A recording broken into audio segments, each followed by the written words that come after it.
رسول اللہ صلی اللہ علیہ وسلم کے دور میں سورج گرہن ہوا ہے.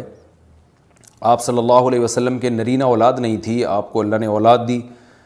اور آپ کے بیٹے کی موت واقع ہوئی. یہ ایک بہت بڑا حادثہ تھا اس وقت, کیونکہ عرب میں نرینہ اولاد کی بڑی ویلیو تھی. آپ صلی اللہ علیہ وسلم کو اللہ نے بیٹیاں دیں, بیٹا نہیں دی, اور بیٹا دے کے اٹھا لیا, تو ایک بہت بڑا واقعہ تھا. اور اللہ کی قدرت کے اسی دن سورج بھی گرہن ہو گیا. تو عرب یہ کہا کرتے تھے, زمانہ جاہلیت میں یہ بات مشہور تھی کہ کوئی بہت بڑا دنیا میں واقعہ ہوتا ہے تو سورج یا چاند گرہن ہو جاتے ہیں. اسی دن سورج بھی گرہن ہوا تو یہ بات پھیل گئی کہ محمد صلی اللہ علیہ وسلم سید الانبیاء رسول اللہ صلی اللہ علیہ وسلم کے بیٹے کی چونکہ موت واقع ہوئی ہے اس لیے سورج گرہن ہوا ہے. آپ صلی اللہ علیہ وسلم نے اس بات کی تردید فرمائی اور آپ نے فرمایا ان الشمس والقمر آیتان من آیات اللہ لا ينکسفان بموت احدہما, کہ سورج اور چاند اللہ کی نشانیوں میں سے ایک نشانی ہے. لا ينکسفان بموت احدہما ولا لحیاتہ, نہ تو یہ کسی کی موت کی وجہ سے گرہن ہوتے ہیں نہ کسی کی زندگی کی وجہ سے. بل یخوف اللہ بہما عبادہ, اللہ ان کے ذریعے اپنے بندوں کو ڈراتے ہیں. یہ بخاری مسلم کی حدیث ہے, اپنے بندوں کو خوف زدہ کرتے ہیں. تو یہ اللہ کی نشانیاں ہیں. اور آپ صلی اللہ علیہ وسلم نے اس موقع پر نماز کا حکم دیا, اللہ کے سامنے عاجزی اور انکساری کا حکم دیا. دیکھیے یہاں ایک بہت اہم پوائنٹ کی بات ہے ان لوگوں کے لیے جو اسلام کے خلاف ہیں, جو محمد صلی اللہ علیہ وسلم سرور دو عالم سید الانبیاء صلی اللہ علیہ وسلم کو سچا نبی نہیں مانتے. ان کے لیے اس حدیث میں آپ صلی اللہ علیہ وسلم کی نبوت کی ایک بہت زبردست دلیل موجود ہے. ایک واقعہ ہوا ہے آپ صلی اللہ علیہ وسلم کے بیٹے کی موت کا, اور عرب یہ ویسے ہی کہا کرتے تھے کوئی بہت بڑا دن ہوگا تو سورج گرہن ہوگا. تو کوئی بھی شخص جو جھوٹا نبی ہو, آپ خود بتائیے کہ کیا وہ ایسے موقع پہ اس واقعے کو اپنے حق میں کیش نہیں کرائے گا, اور وہ یہ کہے گا نہیں کہ میں تو پہلے ہی کہتا تھا میں بہت بڑی شخصیت ہوں اور میرے بیٹے کی موت ہونا, ایک پیغمبر کے بیٹے کی موت ہونا ہے تو یقیناً یہ اس اللہ کی طرف سے ایک نشانیاں ہے, یہ نشانی ہے سورج کا گرہن ہونا, یہ بتانے کے لیے ہے کہ واقعی یہ بہت بڑا دن ہے. اور میں یہ بہت بڑا دن اس اعتبار سے کہ ایک نبی کے بیٹے کی موت واقع ہوئی ہے. لیکن آپ صلی اللہ علیہ وسلم نے یہ سب نہیں کیا, اور آپ نے بتایا کہ سورج اور چاند کے گرہن ہونے کا کسی کی موت یا زندگی سے کوئی تعلق نہیں. اور آج سائنس نے بھی ثابت کر دیا ہے کہ یہ ایک سائنٹیفک حقیقت ہے کہ جب زمین اور سورج کے درمیان چاند آ جائے تو سورج گرہن ہو جاتا ہے, اور جب چاند اور سورج کے درمیان زمین آ جائے اور سورج کی روشنی چاند تک نہ پہنچ رہی ہو تو چاند گرہن ہو جاتا ہے. تو یہ ایک اس میں عبرت کی بات بھی ہے ان لوگوں کے لیے جو آپ صلی اللہ علیہ وسلم کی نبوت میں شک کرتے ہیں. البتہ آپ صلی اللہ علیہ وسلم نے اس موقع پر ہمیں حکم دیا کہ اللہ سے تضرع اور عاجزی اور انکساری کی جائے, اپنے گناہوں کی معافی مانگی جائے. اور نماز آپ صلی اللہ علیہ وسلم نے پڑھی. اس پہ بھی بعض لوگ اشکال کرتے ہیں کہ یہ جب ایک نیچرل پروسیس ہے تو اس میں اتنا گھبرانے کی, کیونکہ حدیث میں آتا ہے آپ صلی اللہ علیہ وسلم بہت گھبرائے, تو اس میں گھبرانے کی کیا بات ہے. تو یاد رکھیے ہر نیچرل پروسیس جو ایک عام معمول سے ہٹ کر ہو اس میں انسان کے لیے ایک عبرت کی بات ہوتی ہے. ہم دیکھتے ہیں رسول اللہ صلی اللہ علیہ وسلم کے دور میں جب تیز ہوا چلتی تھی اور بارش سے پہلے ہوا چلا کرتی تھی تیز ہوائیں, تو آپ صلی اللہ علیہ وسلم گھبرا کے مسجد کی طرف دوڑتے, عاجزی انکساری کرتے, اللہ تعالیٰ سے یہ کہتے کہ اللہ تو نے تو مجھ سے وعدہ کیا ہے کہ جب تک میں ان کے درمیان موجود ہوں تو ان کو عذاب نہیں دے گا. تو یہ خوف کا غلبہ تھا آپ صلی اللہ علیہ وسلم پر. کیوں؟ وجہ اس کی یہ تھی کہ یہی حالات قوم عاد اور قوم سمود پر بھی آئے ہیں. قرآن میں آتا ہے نا فلما رأوه عارضا مستقبل اودیتهم قالوا هذا عارض ممطرنا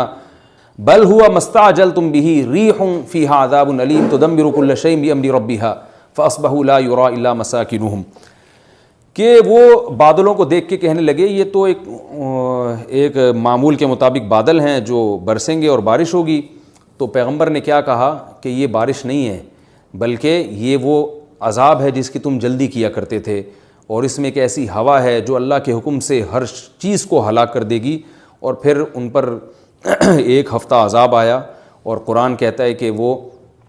ایسے پڑھ کے ہلاک ہو گئے کہ فطر القوم فیہا صرعا کأنہم اعجاز نخل خاویہ. اے مخاطب اگر تو ان کو دیکھتا تو ایسے لگتا کھجور کے تنے ہیں جو اوندھے پڑے ہوئے ہیں. تو ایسے ہوا نے ان کو تہس نہس کر دیا. تو یہ عام معمول سے ہٹ کے جب بھی اس کائنات میں کوئی تغیر آتا ہے تو وہ اللہ کی نشانیوں میں سے ایک سائنٹیفک حقیقت بھی ہے, اس کی ایک لاجک بھی ہے, لیکن اس کے ساتھ ساتھ اللہ کی نشانیوں میں سے ایک نشانی بھی ہے. اور ایسی نشانی ہے جس سے ہمیں ڈرنا چاہیے کہ اللہ تعالیٰ کو اختیار ہے، وہ جب چاہے سورج کی روشنی چھین لے، چاہے کسی بھی طرح سے چھینے۔ اور یہ بھی ایک سائنٹیفک حقیقت ہے جو آپ صلی اللہ علیہ وسلم کی نبوت پر جس نے ایک مہر لگا دی ہے کہ سورج اور چاند کا گرہن ہونا، اگرچہ اس کی ایک لاجک ہے کہ چاند سورج کے سامنے آ جائے تو سورج گرہن ہو جاتا ہے، لیکن اس بارے میں جو ہماری تحقیق ہے، جو سائنسدان کہتے ہیں کہ یہ وقت یعنی خطرے کا وقت ہوتا ہے، سورج سے ایسی خطرناک ریز نکلتی ہیں جو نقصان کا سبب بن سکتی ہیں، تبھی بعض حضرات سورج کی طرف دیکھنے سے بھی منع کرتے ہیں، اور یعنی نظام میں تھوڑی ایک عام نارمل روٹین سے ہٹ کے اس کائنات کا نظام چلتا ہے، تو اس لیے یہ اس کائنات کے لیے، زمین کے لیے ڈینجرس ہو سکتا ہے، اور جو گریوٹی اور جو کشش کا نظام ہے اس میں بھی خلل واقع ہوتا ہے۔ تو ایسا نہیں ہے کہ یہ بالکل ایک نارمل کنڈیشن ہوتی ہے اور اس کا کوئی نقصان ہی نہیں ہے، یہ بالکل غلط ہے، اس میں نقصان کا بہرحال خطرہ ہے، اور اس بات کا امکان موجود ہوتا ہے کہ قدرت انسانوں سے انتقام لے یا انسانوں کو نقصان پہنچائے۔ اور ویسے بھی جن کے دلوں میں اللہ کا خوف ہوتا ہے وہ تو ویسے ہی اللہ کے وَهُم مِّن خَشْيَتِهِ، قرآن مجید میں اللہ تعالیٰ کے ارشاد ہے کہ مشرکین بار بار یہ سوال پوچھتے تھے قیامت کب آئے گی کب آئے گی، اللہ فرماتے ہیں لیکن جو مومنین ہیں ان کو اس سے غرض نہیں ہے کہ کب آئے گی، والذین آمنوا مشفقون منها، وہ تو قیامت سے گھبراتے ہیں کہ پتہ نہیں ابھی نہ آ جائے۔ تو جس کے دل میں اللہ کا خوف ہوتا ہے اس کے زندگی گزارنے کا طریقہ کچھ اور ہوتا ہے، وہ بات بات پہ اللہ سے ڈرتا ہے، اس کو اللہ سے ڈرنے کا بہانہ چاہیے، اس کو توبہ کا بہانہ چاہیے۔ تو اس بحث میں پڑھنا کہ یہ تو ایک لاجیکلی ایک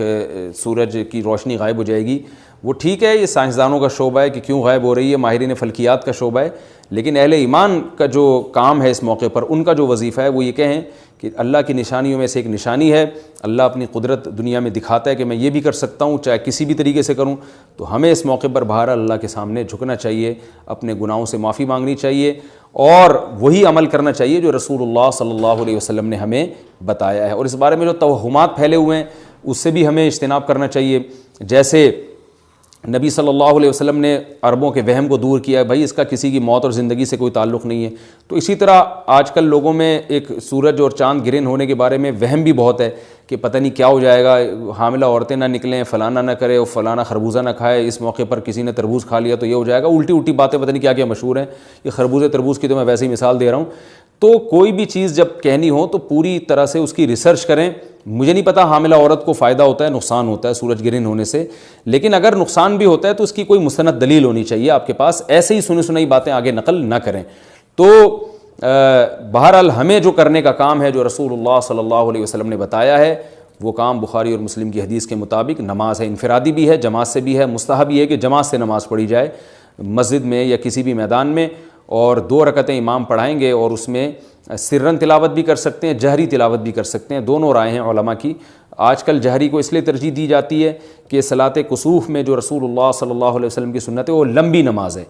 تو لمبی نماز پڑھیں گے تو اگر آپ آہستہ آواز سے پڑھیں گے تو لوگوں کو تھکاوٹ کا احساس زیادہ ہوتا ہے، جہری پڑھیں گے تو تھکاوٹ کا احساس کم ہوتا ہے، تو اس لیے دونوں قولوں پہ فتویٰ دیا جاتا ہے، وہ ایک قول راجح ہے اور ایک میں آسانی ہے، تو آسانی اس قول میں ہے کہ جہری تلاوت کی جائے، اس میں لوگوں کو نماز میں کھڑا رہنا آسان ہوتا ہے، تو لمبی سے لمبی نماز پڑھی جائے، اس میں 2 رکعتیں پڑھی جائیں اور خوب طول دیا جائے اس کو، اور اتنا طول دینا کہ لوگوں کا خطرہ ہو کہ نماز ہی چھوڑ کے بھاگ جائیں گے، یہ بہرحال درست نہیں ہے، کیونکہ آپ صلی اللہ علیہ وسلم نے امام کو مقتدیوں کی رعایت کا حکم دیا ہے۔ اور کوئی جماعت سے نماز میں شریک نہیں ہو سکتا تو گھر میں نماز پڑھیں، انفرادی نماز پڑھیں، نماز نہیں پڑھ سکتے تو توبہ استغفار کریں۔ بہرحال یہ وقت جو ہے توبہ استغفار کا ہے، اپنے گناہوں سے معافی مانگنے کا ہے۔ اللہ تعالی ہم سب کو عمل کی توفیق عطا فرمائے، وما علینا الا البلاغ۔